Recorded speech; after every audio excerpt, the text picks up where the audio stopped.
What's going on, fellas? It's your boy Halvin, and in this video I'm going to be sharing with you guys the 8 simple criterias that you can follow to work with your dealership client or with any client that you have right now at the moment for the long term. On average, each of my dealership clients has worked with me for a year or a little bit over a year, and we're still going strong, obviously aside from the new ones that we just signed up recently. And the reason I'm making this video is because I see a lot of people on Ty Lopez's SMMA private group saying that the maximum that they've been able to hold their clients has been for 5 to 6 months. And so I decided to reflect on my own journey and see what are the things that I've been doing that has allowed me to keep all of my clients that I have right now for over a year or two, obviously aside, as I said, from the ones that we just signed up very recently. And this is also something that you guys can easily implement if you want to also keep your clients for over a year or longer. Although the fact of the matter is that after a while, some smaller clients are gonna think that they're gonna be able to get the results that you have been giving them just because they've heard you talk about it a lot, they've seen you perform, and so forth and so on. That's why it's always great to keep it professional and not really share access with them over their ad accounts, because most of the times when they want access to the ad account, they literally will just spy on you to see the strategies that you're using. They'll have somebody from the company check everything that you're doing, and somebody obviously that knows a little bit of marketing, check everything that you're doing so they can then replicate it themselves, and then they won't need you anymore. So that's why it's always great to keep it professional. Even if you're just starting out, if they're asking you for access to the ad account itself, then just move on and get with another client that will respect you and that will appreciate the results that you're going to be providing for them. Without further ado, these are my 8 criteria that I personally follow. So the first one is understand their structure and what they care about the most. And the reason why is that you want to focus on the aspect of the business that they need help on. Because, for example, let's say that you work with a franchise dealership and that they're running low on inventory, so they're telling you to focus on trade-ins, right? So it's good if you get them a few sales with finance and or cash or whatever it is, but they're telling you to focus on trade-ins because you're going to be solving a problem that they're having. That's why they have you there. That's why they're paying you to do, right? To solve their problems with your marketing expertise. So if they're asking you, for example, as I said, to focus on tradings, then you get them results on tradings, not regular purchase, although that's still great because you're still getting them the return on investment. But focus on what they tell you to do, right? That's one of them. The second one is provide value. I cannot stress this one enough. And the reason why is that people would sign up to new clients and not even provide the value that they said they would. So let them know that what they're paying you is actually worth it. And the way that you do this is by delivering the results that you've promised them on your service. And what I actually like doing is that I actually like to under-promise and over deliver on my services. And I do this on every meeting. I give them lower expectations on each of the packages or any of the package that they're interested on, because I know that with my expertise and with with everything that I know, I'll be able to get them more leads than I will tell them to. And this would put me in a position where it would give them a sense that I'm going an extra mile for them, and that usually helps to build a stronger relationship between both parties. The third one is communicate, and this is one of the most important ones. And the reason being is that most agencies will sign up a new client. They will have a few conversations for the first time and whatever. But then after a while, after a month or two, they forget that place or that business is still their client. So there has to be communication between both parties. So I encourage you that if this is something that you're lacking on, then this is probably why you're losing your clients before the year or something like that, because this is the key. Communication is the key on business and any personal relationship as well. So you want to communicate with them. So meet with them one time per month, and also give them a call, right? So make it easy for them to contact you at any time. Remember that any type of feedback that they can give you at any given time is always great, because you can always go back and make the necessary changes that you need to before you have to get on the spot where you don't know if they're going to be with you for a long time and you actually lose them, and then that will probably hurt your agency, right?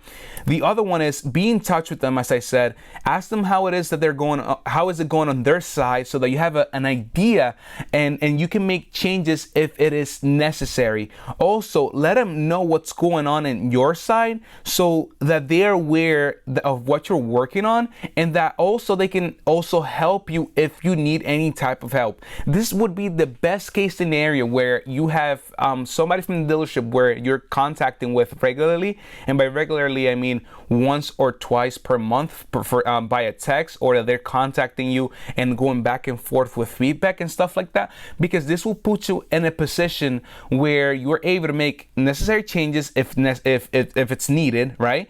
And also it would allow you to focus more on the things that is actually working, which is one thing that most agencies are lacking. So if there's a lack of communication, you're not going to know if what's working or what's not working, or you know what to do or what not to do. So that's why I encourage you that this should be your number one priority, actually. And obviously the owner or the general manager is going to want to see that you actually care about them, so you have to make sure that you show it, and you show it by communicating with them. I promise you that if at this point you exit out of the video, you already have enough value to keep your clients for at least 2 months or a month longer than what you're usually used to. But stay tuned, stay here, so we can go over the next one.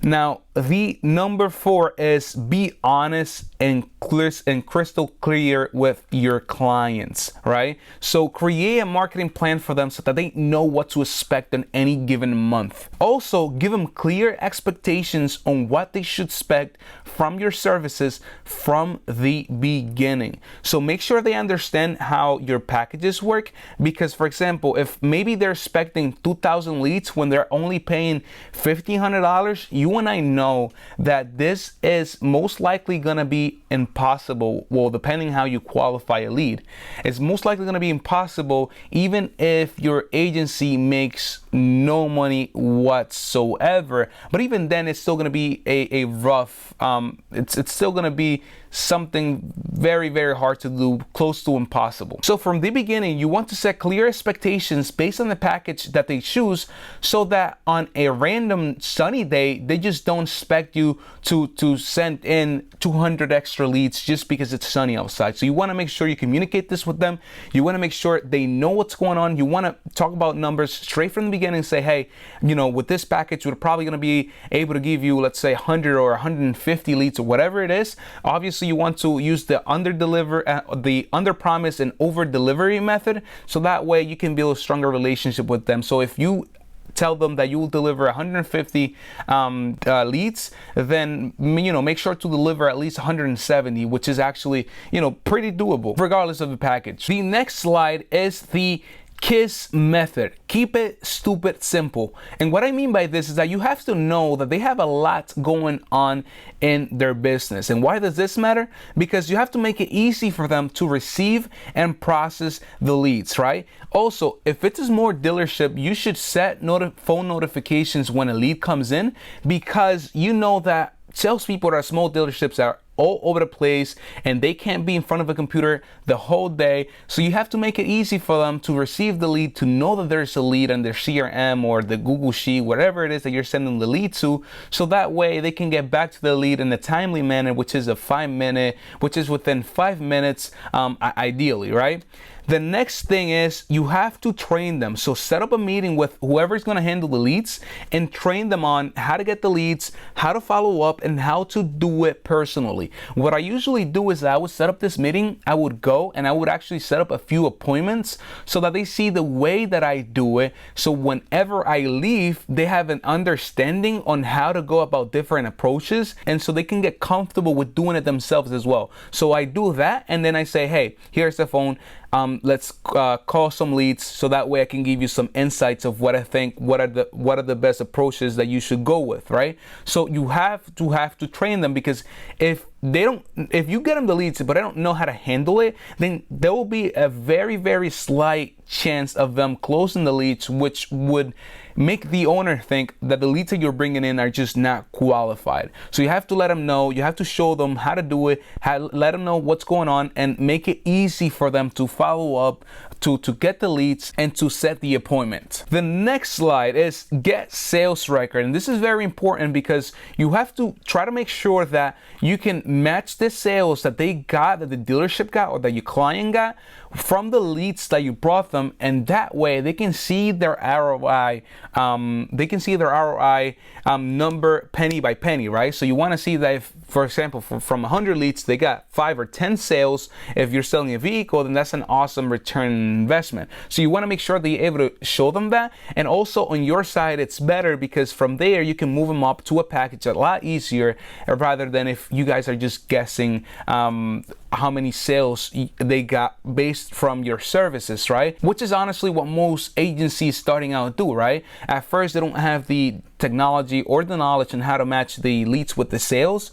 So you have to make sure that you do try to match it, and I'm gonna be putting out a couple of videos on how to do it, because this is very, very important on both sides of the business. They know what's going on, they know that they're getting the return on investment, they know that it's making sense for them to pay you whatever it is that they're paying you, and also on your side you know that it's working, whatever it is that you're doing, and you can move them up to another package a lot easier.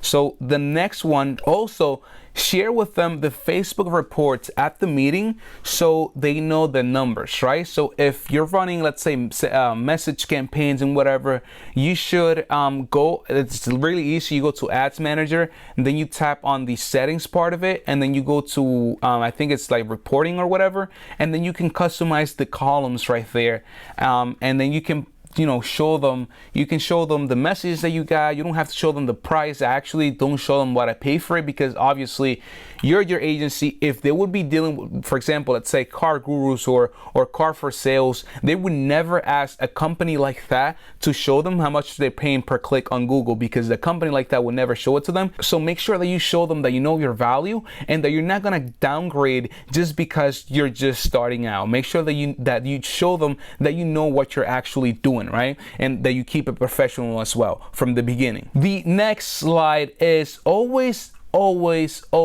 be there for them. And what I mean by this is that after you develop a close relationship with them, or a close formal relationship with them, sometimes they might want you to come over because they've received new inventory. Maybe they want you to take a few videos of it. And this is really easy if you're just starting out and you got local dealerships or local clients, because you can just literally drive to see them, take the video, and this is gonna mean a lot to them, because it's gonna show them that you are onto what you're supposed to do, right? Being their marketer, doing what it is that you have to do. If they want to have the video posted on the timeline, now you have the footage for you to post it, right? So always be there for them. If they have a sales event and they want you to come over to take a few pictures, because maybe they'll have all the staff busy at the sales event, then you go over, you take the pictures, you post them, and do whatever it is that they ask you when it comes to their account, right? And this will literally set you apart from companies like Car Gurus, as I said, because probably they would never send a representative to do that which you would do for your clients. The last one is be friendly. And how can you be friendly professionally with your client? Listen to what it is that they like or that they enjoy doing. True story. One time I set up a meeting with a client that I was gonna, at that point, I was gonna, take him on board with me and whatever. So I was going in to sign the papers and whatever, and he told me that he only had 10 minutes for me that day. So we began talking, and we just started talking about a topic that we were both interested on. I just kept on asking him questions, and he became more engaged with the conversation. And when we saw the time, it was past an hour and 30 minutes rather than the 10 minutes that he said he had for me. So that's how powerful this is. So you have to listen to what they like or they enjoy doing it, and it's not that you're gonna manipulate it. It's just that you're just gonna take that information and you're just gonna use it to build a stronger relationship with the prospect or the client that you have, right? Now you can as I said, you can have conversation around that, and a gift is never a bad idea. This is actually what I do when it comes around Christmas time. So I know what each of my clients like. So what I do is that during Christmas, which I usually take a vacation before I leave, I go in there and I bring them the things that they would like the most. And it's crazy because the first time that they did that I did this, they were like, wow, they were astonished that I actually was thoughtful enough to bring them to listen to what it is that they like based on of our past conversations, and bring them a gift around the things that they like, which kind of was like, you know, like not even our salespeople do that for us during Christmas or anything like that. So it's just super thoughtful of you, Albin, that, you know, you remembered what we like and actually brought it to us for Christmas. So that's never a bad idea. That will actually help you build a stronger relationship with your clients, and that would allow you for you guys to work together for a longer term. I can assure you, I can guarantee you that if you only implement at least 3 or 4 of the 8 criterias that I use to handle my clients and my relationship with my clients, I can assure you that you will keep them for a lot longer than 5 or 6 months, probably a year or over, like I'm doing it myself. Obviously, after you provide the results and you at least 3 to 4 of these, just 3 to 4 of these. Not, you don't have to do the whole A, because I know sometimes it can be exhausting if you're the Superman or Superwoman or Wonder Woman of your agency to do the full A. But even if you just pick up 4 or 5, you're definitely going to endure for how long you guys work together. And by the way, if any of you guys want this slide, just so you can go over it yourself alone, you know, at your own pace and take some notes on it, if you didn't take notes in this video, you can just send me a message on my personal Facebook page and I'll be more than glad to email you this slide. And before I go, I just want to ask you guys to please subscribe to my channel. If you like the content that I'm doing, I'm more active on the channel, so please subscribe, like this video if you found it helpful, and you know, comment if you want me to go over any other topic. And by the way, as I said previously on this video, I'm gonna make another video on how I go about matching sales that they get from me. So thank you guys for watching, and I'll see you on the next video.